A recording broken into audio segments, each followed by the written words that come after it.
Jenkins. Louisa McClintock. Yes, hello? Hello? We can hear you. Okay, lovely. Thank you to the Commission for providing this forum for us to speak, and I just want to thank the participants for their very thoughtful comments. In particular, the last sort of commentary about Strom Thurmond and the gym. And I have just a very brief statement that I would like to make, and it is in regard to the motto of the University of South Carolina. And when asked about renaming the Strom Thurmond Gym and the Thomas Cooper Library, Provost Tate has consistently invoked the University of South Carolina motto, "Learning humanizes character and does not permit it to be cruel." I think it is important to remember this motto was chosen by slave owners, and we need to reflect on what this motto means in light of the university's entanglement with slavery and segregation. And I'm hoping that the Commission will facilitate this. And that's all. Thank you. Sawyer McDuffie. Are you done? All right, thank you. Good afternoon. Thank you to the Commission for hosting this town hall, and thank you to all the speakers that have gone before me that have spoken so eloquently on these issues. My name is Sawyer McDuffie, and I'm currently a junior studying political science here at the University of South Carolina. And today I would also like to comment to the Commission about the renaming of buildings that honor controversial and racist figures on campus. Chiefly, I would like to comment on the Strom Thurmond Wellness and Fitness Center. As Dr. Jenkins Henry so eloquently spoke before about, I share so many of the views that she does as well. And as the speaker pro tempore of the Student Senate last month, I introduced a recommendation to rename the Strom Thurmond Wellness and Fitness Center. This recommendation passed the Student Senate unanimously, and I've had a great deal of faculty and student support around this issue. I would like to focus on this specific building because the Board of Trustees' outright refusal to engage in discussion on the issue at previous board meetings, whereby they passed a resolution to rename buildings such as Sims at Women's Quad to the legislature. While so-called cancel culture is gaining popularity in the United States, I think it's imperative that the Commission note that the individuals who many buildings are named after on campus did not only make racist remarks or post something insensitive to social media, but rather these individuals, such as Strom Thurmond, took concrete steps to inflict treachery upon members of the Black community in South Carolina and the United States as a whole. I'm so glad that Senator Thurmond was able to finally overcome his fervent racism only once racial equality under the law was inevitable. That does not excuse or lessen the disgusting hatred and indefensible acts that he inflicted on minorities of this community. It is unconscionable to expect our Black students and faculty members to enter and use a building named after a man who wholeheartedly believed they should not be permitted to attend this school in the first place, solely based on the color of their skin. We need not revise history or erase the fact that this building was named after him, or that he contributed money to the building of the center. A plaque or notice in the museum on campus or in another place may well be in order, but having the name of one of the most visited and commonly referred to buildings on campus be that of a segregationist is not in line with the values of the student body. A provision of the recommendation I submitted is a commitment to raising $10,000 to repay the estate of Strom Thurmond for the contribution of the same amount that he made towards the building's creation. I urge the Commission to take a firm stance on this issue and to ensure the powers that be act on the recommendations set forth on the Commission.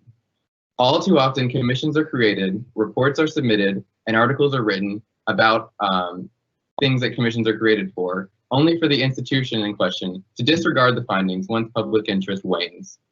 So long as I'm a student here, I will advocate for inclusiveness and proper treatment of all stakeholders at this university, and I hope you all will as well. Thank you, and forever to thee.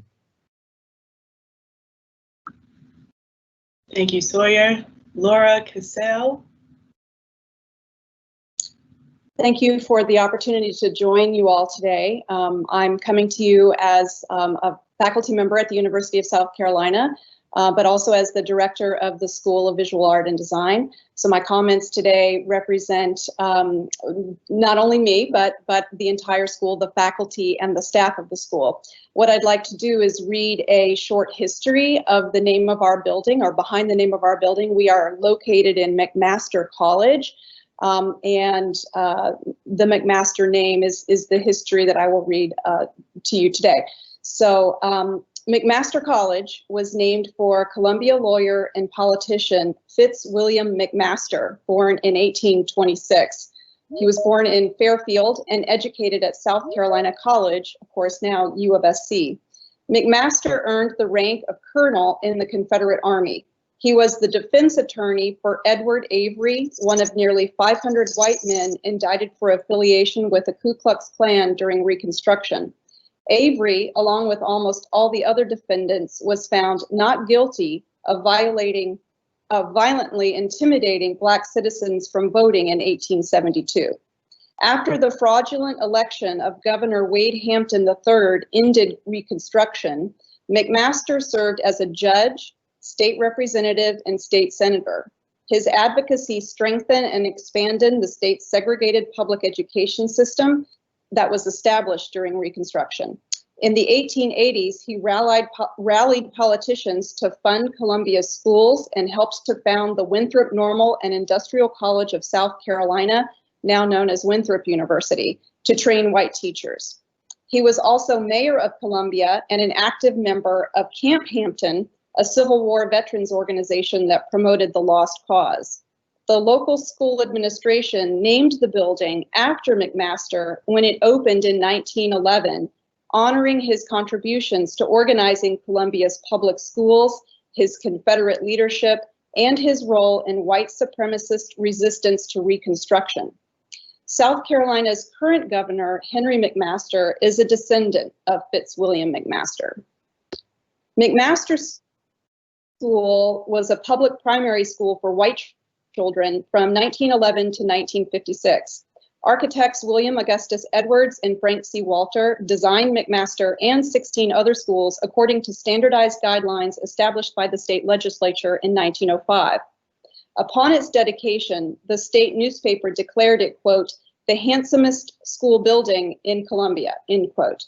It closed in 1956 as part of the consolidation of South Carolina's school districts, a response to the state's low literacy rates, gaps between urban and rural schools, and federal mandates to end racial segregation.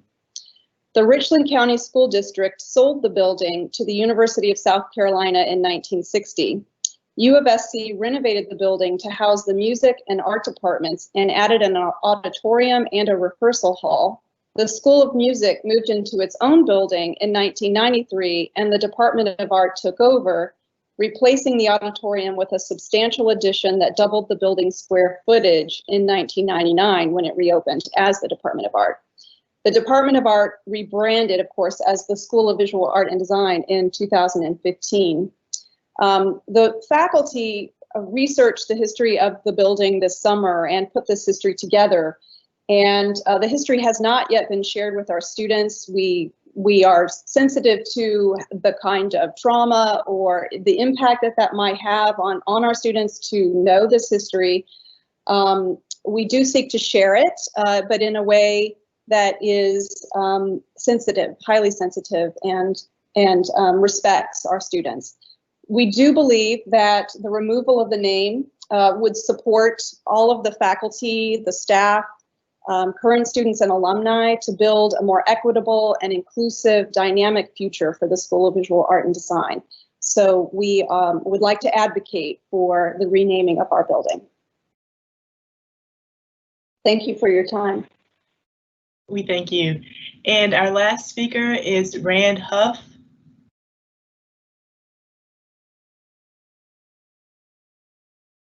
Or Albert Huff.